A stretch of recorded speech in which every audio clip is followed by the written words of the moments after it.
So it's been about 3 days since the divisional playoff game between Baltimore and Buffalo. And there's a lot that needs to be talked about.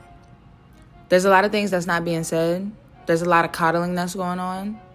And I feel like we're at a point and we have enough data where we can get into some things. But before we get into this video, make sure you like, comment, subscribe to the channel.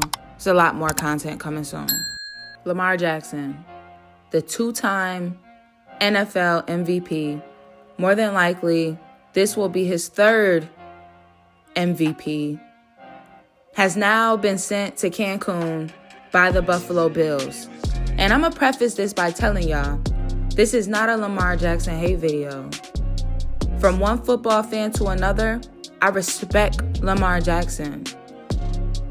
It's hard to not respect a two-time MVP who's been so fun to watch. But let's keep it real. Lamar Jackson is overrated. There, I said it. Now, might you ask me why he's overrated? I can tell you exactly why. So let's break down some stats real quick. So you mean to tell me a man who is a two-time MVP, the reigning current MVP, and he will win this MVP for 2025, I'm pretty sure of it. You mean to tell me this man is 0-5 in the playoffs when his opponent scores more than 14 points? You mean to tell me that this man has an all-time playoff record of 3-5? He averages 219 yards per game in the playoffs, 10 touchdowns, and 7 interceptions in 8 total games. This is a crazy stat line for a man who averages 4,172 yards this season, 41 touchdowns this season, and 4 interceptions. That's a body of work that looks like something off of a game of Madden or a Madden season. Now, when you put his playoff stats next to what he does in the regular season, is this the same person? It feels like we're living in a simulation where everyone is riding the coattail of Lamar Jackson. I expect the analysts to be a little bit more honest.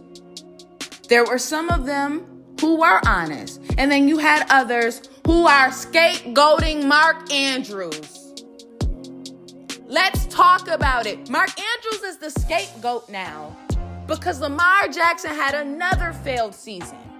And more than likely, he's getting another MVP award. And people will more than likely just forget about it. I won't forget, though, because I'm realistic. By any chance, did anybody get to watch the game in totality this past Sunday? Because I saw the reigning MVP give the ball over 2 times before any other player on his team made a mistake. His team was down at halftime 21-10. And that was due to his turnovers. So now I pose the question, when are we going to start being honest? And I don't want to hear he didn't have the best defense, he didn't have the best team. This is the reigning MVP we're talking about.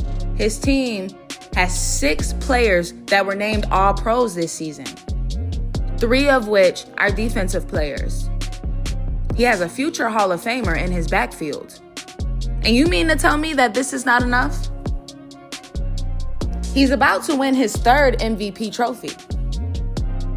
This team wasn't enough to make a run? What more does he need? Let me guess. He needed Mark Andrews to catch that game-tying ball. And all would have been forgiven. But let me tell you something. Mark Andrews is not completely off the hook. He should have caught that. But that wasn't a game-winning touchdown.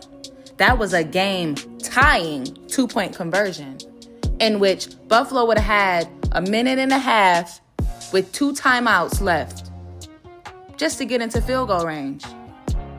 This game was already lost one way or another. This was the year. He didn't do it this year. I doubt he'll do it next year. And if you still holding on to hope, keep hoping and wishing upon a star. I doubt it'll happen. But that's all I have for y'all in this one. Thank y'all for listening. Make sure you like, comment, subscribe to the channel. I'll catch y'all in the next one.